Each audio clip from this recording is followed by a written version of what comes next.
Picture this. Humanity is on the brink of global extinction. You are going onto a harsh battlefield against strange and horrific monsters that threaten the entire human race. You're forced to use an advanced exoskeleton combat suit, however, you've only had minimal training in it. Your chances of survival are limited, but millions of lives are resting on your shoulders. You make landfall, and the battle is intense. You watch your squad get brutally killed off one by one, but keep fighting with what little training you have, until it's just you, alone on the battlefield, exhausted, badly injured. You, like everyone else, die. Until you awaken in your bed one day earlier, time has reset and will reset every time you die. You have another chance, a chance to save your squad, a chance to end this battle, a chance to live. That is the situation Keiji Kiriya is in and is the concept behind All You Need Is Kill.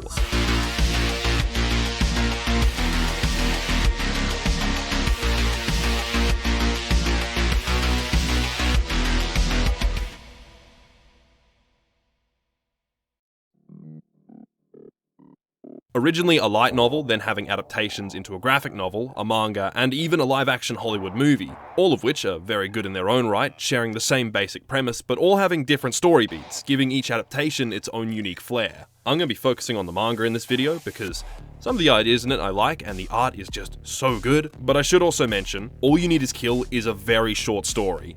In the case of the manga, there are only 2 volumes, so I'm going to be spoiling the hell out of it, so at any point you feel like this is something you want to check out, I'd just recommend leaving.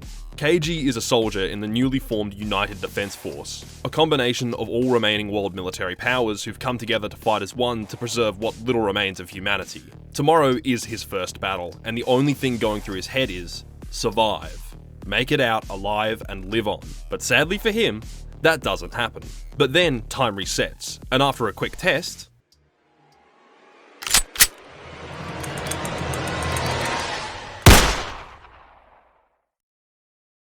he realizes he's stuck in a time loop and is forced to relive the same day and fight in what is more or less a never-ending battle.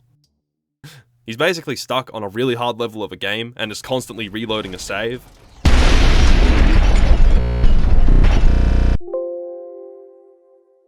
To put it in modern gamer terms, Keiji is the sus imposter, and every time he gets voted out, the round resets. Among Us. Do you guys remember Among Us? The little spacemen that go around killing each other. It was funny. I used to really like searching up Among Us porn at one point.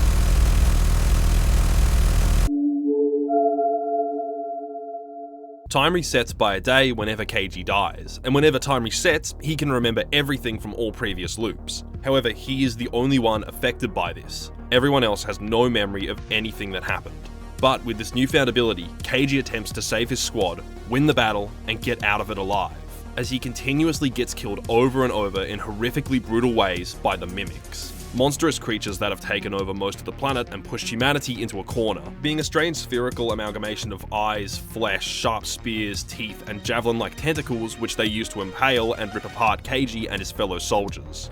To me though, they kind of look like buzzies, but buzzies? They're these plants that they stick to your clothes and they're fucking annoying. I think that's just an Australian thing.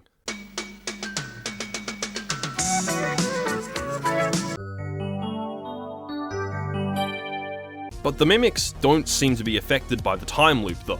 In fact, it's more like they know Keiji's in it. Every time he loops, the day is basically the same. That is until the battlefield, where the mimics start to change things. They alter the battlefield and organize themselves just a little in hopes of tipping the scale in their way. This just adds pressure to Keiji as he can't rely solely on his prior knowledge to win. He has to get good.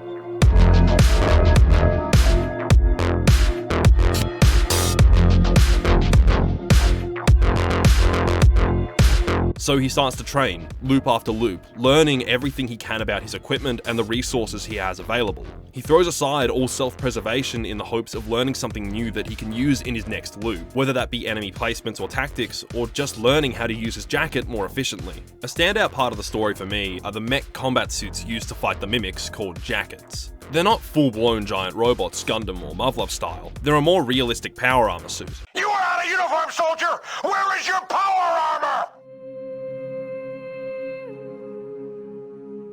They enhance mobility, have strong armor, and give the operator the intel and means to combat the mimics, all while not looking overly complicated to operate. However, they're not a perfect weapon, as the mimics are incredibly strong. The 20mm rifle the soldiers are equipped with barely does any damage to their thick armor. However, they are equipped with a back-mounted pile driver that is an instant kill to any mimic. Only problem, to use the pile driver, they have to get right up to the mimics to insert it. This means getting into the firing line of the mimics' projectiles. At first, Keiji is terrified, having to get right up to the monsters that have killed him so many times. He just can't conjure up enough courage until, after some loops, he learns just not to fear the enemy. He starts killing them, and gets good at it too. But even then, the pile driver only has 20 shots, meaning that he can only take out 20 before he's completely defenseless. But then, how can a soldier like Rita Vataski fight and kill so many? Rita Vataski, a highly regarded American Special Forces soldier who has more mimic kills than any other soldier alive. A legend among soldiers on the battlefield, to where she earned the name Full Metal Bitch out of respect. Shut up, bitch! Well, the only way she's been able to kill so many is with a massive custom battle axe she uses as a melee weapon. And I know, giant anime weapon, how original! Why don't you just put the Guts theme in the background as she points it to the stars? But this kind of makes sense here. When you run out of ammo, some form of melee weapon would be the only course of action. And with the jackets, it makes what would be impossible for anyone to lift and fight with, not just possible, but viable. So Keiji figures out a way to get one, and then he becomes truly unstoppable, having a way to combat the mimics with no need for a resupply. He goes from just learning how to move in the jacket to becoming a one-man army, capable of taking out waves of mimics all on his own.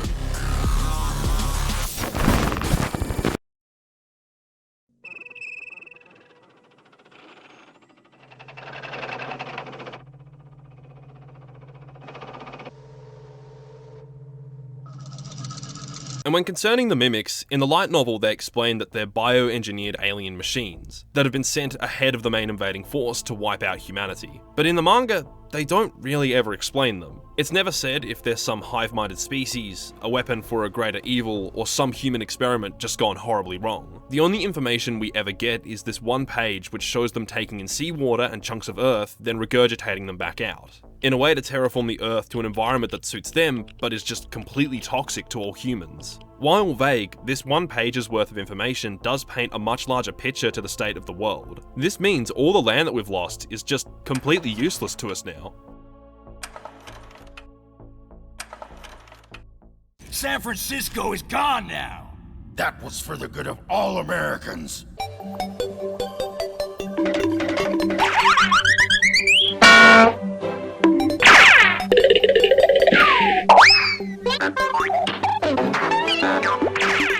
Because even if somehow we were able to retake it, it's all irradiated and unlivable. We can't use it for farming or gathering resources, so there's no point. The only thing humans can do in this world is protect what little habitable land is left. This is even talked about during one chapter where a bunch of townspeople, who are probably extras from the Resident Evil 4 village, say the war is only going to end when one side is completely wiped out. There's this realistic desperation in the world and the never-ending battle with the mimics. It's not this fun, wacky, super kawaii Tomodachi anime death battle, but a desperate struggle for survival. Loop after loop, Keiji fights with all he's got. And even though he gets really good at fighting, the mimic force is just too strong. Not everyone is going to make it out of this battle alive.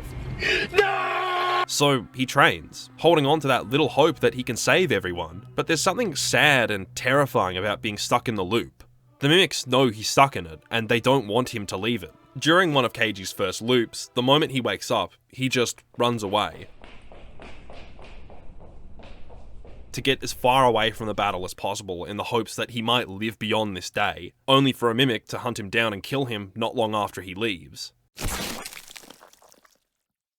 The mimics are trapping him in this loop and they don't want him to leave it. So no matter what he does, he is just gonna die and repeat the day. And then there's the people he could have relations with, which he just brushes aside, knowing that any time spent with them will mean nothing in the next loop. It's somewhat lonely in his position. He can't run or have any meaningful relations. The tedium of the same day, the same meals, the same small talk, and the same sky start to wear on him. All he can do is keep trying to get out of the battle. This is until one loop, where he meets up with the Full Metal bitch Rita Vataski on the battlefield, and she simply asks him, "How many loops is this for you?"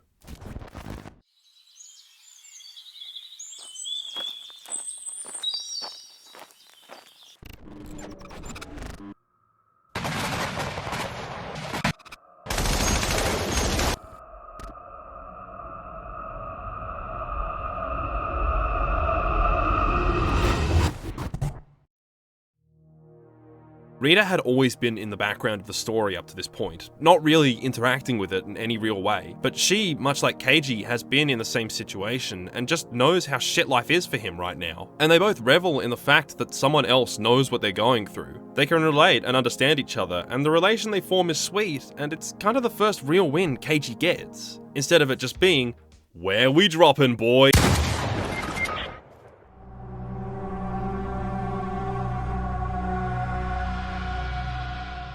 Alright, one more round, then I'm going to bed. I want to talk a bit about the ending because I've seen the argument floating around that this entire story feels like a prologue, and it could have been so much more. And yeah, that's an appropriate reaction towards the end, but I think it's kind of meant to have that feeling. So, the story ends with Rita and Keiji, after forming a little relationship, having a 1v1 fight to the death, realizing the only way to end the loops and win the battle is with one of them dying. There can only be one winner, and Keiji is the one who comes out on top. He takes all that he's learned from the loops and from Rita herself with him to the next battlefield, as he takes her place as the next best soldier on the planet. He's even coined a name like Rita was, with a Killer Cage. Your neck fucking... Whoa, Cage! This is the face of the clinically insane. And that's it. There was no parade, no after party for Keiji, just, we won. Good job. Now get back out there, we still have monsters to kill. In the end, this conflict is just gonna continue. This was a victory, yes, but the world and humanity is still pretty much screwed. But Keiji is what changed at the end. Before the story ends, Keiji paints his armor a shade of blue in the memory of Rita and the little time that they spent together, because that's something he now holds onto, and it's something he wants to continue to fight for. He's holding onto the memory of the person who got him this far. Before this story, Keiji was just fighting to survive, which is understandable, but he never really had a backstory or a reason to fight. Probably joined up with the military because they promised him a free uni course or something. Service guarantees citizenship.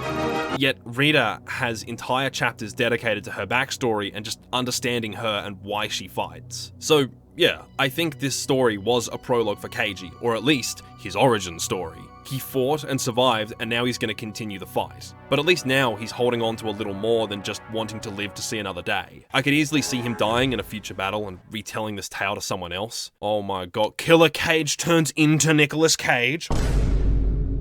But then that begs the question of why. Why only make a story that is more or less just a prologue? Why not make a full series following Keiji's journey forward? Well, I think this story is a loop. Pun intended. What I mean is, the events that have happened here will happen again. Rita's backstory chapters were very similar to Keiji's journey, borderline sharing the same story beats, just with different characters. They both unexpectedly get into the time loop, they both learn about it in a very similar trial and error way, they both have a highly skilled soldier that they learn tactics from, and they both become so renowned from their battles that they get a title from everything they went through. This has happened before, but here, Rita passes down her roles, skills, and traits to Keiji at the end, and he continues the fight. Which makes me think, at some point, Keiji will probably pass down the looping ability and his skills, just like it's been done before. I think much like the loops, this whole story is just a cycle the world's stuck in. It's just gonna continue until humanity wins, or more likely, loses.